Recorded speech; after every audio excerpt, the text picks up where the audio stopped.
Hello, in this video I'll be showing you how to make apps not open on startup PC.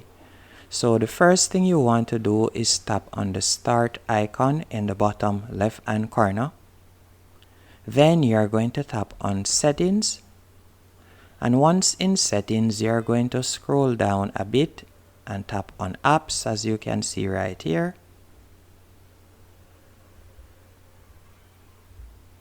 After selecting apps, you are going to go over to the left hand corner and tap on start up. Then you will give it a few seconds to load up, and here you will see a list of the apps that normally pop up whenever you start your PC.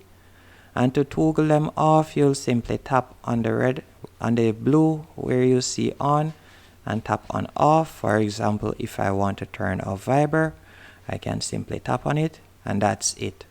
Hope you found this video helpful and informative. If you did, be sure to hit the like button and subscribe, and thank you for watching.